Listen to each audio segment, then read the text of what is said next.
Now, thousands of lives are changed by the staff at MPTF every year, so it can be difficult to choose which stories to tell, but a good love story is always a crowd pleaser. So here to tell us about second chances at MPTF is the lovely Idina Menzel.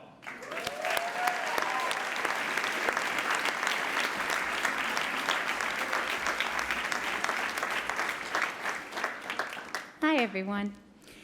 So, why are we all here? And I don't mean in the cosmic sense. I mean here in this room. It's because we all love a good story, and most of us have spent the best part of our adult lives in the service of telling stories we hope the world wants to hear. That's what Hollywood's all about in the end. It's a story business. And there's one kind of story Hollywood loves more than any other, a story that can be franchised. A story with a built-in sequel. Some of you may remember 4 years ago on a night very much like tonight, we celebrated the story of Tony Lawrence.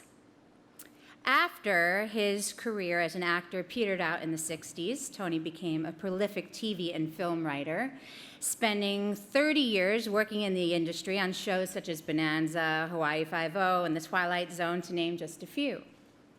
But the real passion in Tony's life was his wife, Nancy. They had one of those enviable relationships, the kind you usually only hear about in stories. Tony and Nancy were married for 50 years. They were partners in both life and work, raising 5 kids and co-writing and producing several TV shows and movies together. Tony lovingly referred to her as his secret weapon. But then Alzheimer's struck. In 2005, Tony and Nancy took up residence in the motion picture home. Tony describes the last years of Nancy's life as the slow process of watching her personality slip away. After she was lovingly cared for at Harry's Haven in 2008, Tony Lawrence lost his wife, his partner of 50 years, his secret weapon. Without her, Tony felt his life was over. There he was, brokenhearted and utterly alone at 83. Except at the MPTF, you're never really alone. Supported by the staff and the great friendships he made there, Tony very slowly emerged from this dark period. He found solace in creativity and collaboration, and eventually, Tony found himself writing again. Every day, a memoir, a poetry collection, a full-length musical. He composed with a fellow MPTF resident. His creative life, as he said at the time, saved his sanity. As for love, Tony was resigned to the fact that that part of his story was over, one and done. Because in real life, you rarely get a Hollywood ending. While Tony's creative output continued to be prolific, something was missing. Though, of course, Nancy was irreplaceable, Tony eventually decided to dip his toes into the world of online dating, without much luck.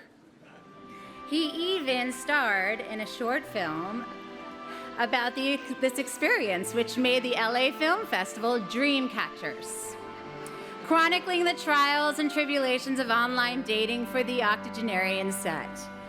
By the way, this was Tony's directorial debut at age 87.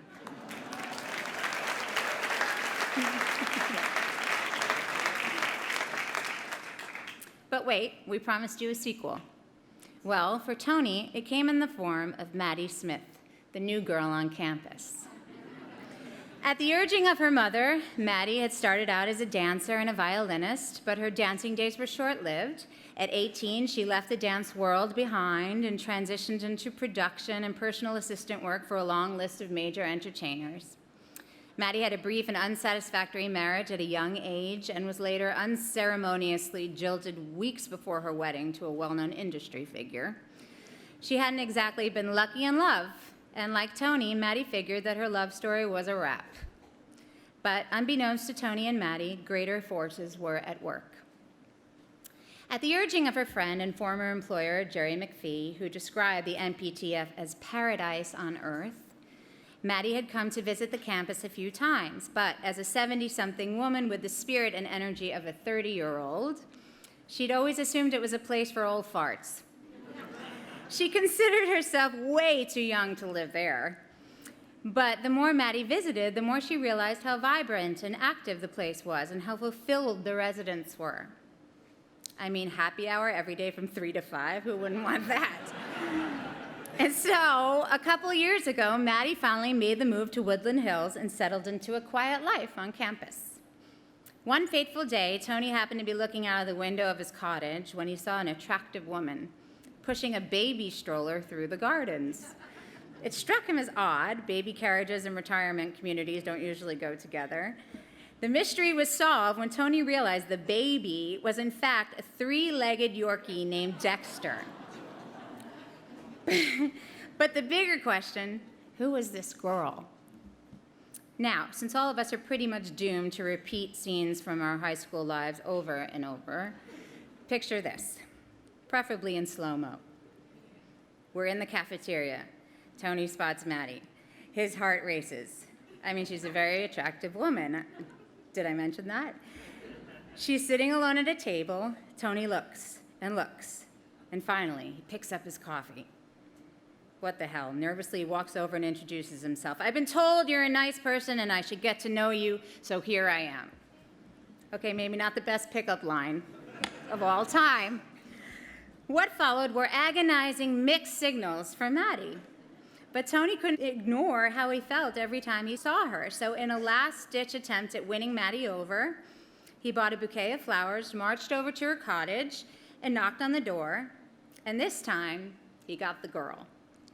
Soon, against all their expectations, they were falling madly in love. After a dizzying courtship this past November in the Roddy McDowell Rose Garden on campus at age 88 and 75, respectively, Tony and Maddie were married, with Dexter on hand, of course. This marked the first time in the 75-year history of the MPTF that a couple had met and made it all the way to the altar. Ah, young love. When asked to describe Tony, apart from sexy and a great kisser, Maddie calls him the finest man I've ever known. For the first time, she says she feels safe, alive, and energized. For Tony, he simply can't believe he's been lucky enough to find true love twice in one lifetime. These days, newlyweds are happily ensconced in their cozy cottage on campus, where Maddie is busy decorating and cooking up their favorite meals. They describe one another as always working, stressing that it helps them feel relevant and that there should be no age limit on creativity. Fact is, their creative output would put most people half their age to shame. Tony remains very active with Channel 22, the MPTF's on-campus TV station, where he made the movie Hi Lillian, and is currently developing a story about two friends living in an old folks' home, one of whom turns out to be a Nazi.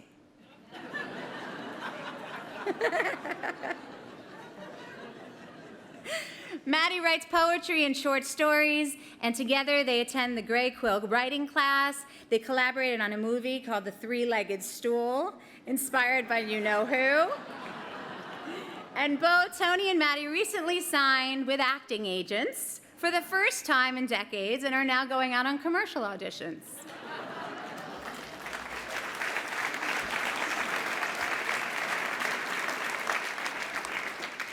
But most of all, they're just living moment to moment. Tony says, when you find love the second time around at this stage of life, you recognize that your future together isn't unlimited, so you make every moment count. Of course, we all know a franchise isn't a franchise unless you get 3 stories out of it, so stay tuned, see you in a couple of years.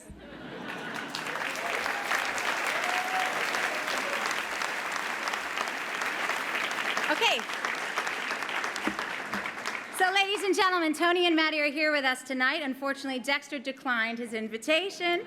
As a small token of our appreciation for letting us share their story, we would like to present them with this framed photo from their wedding.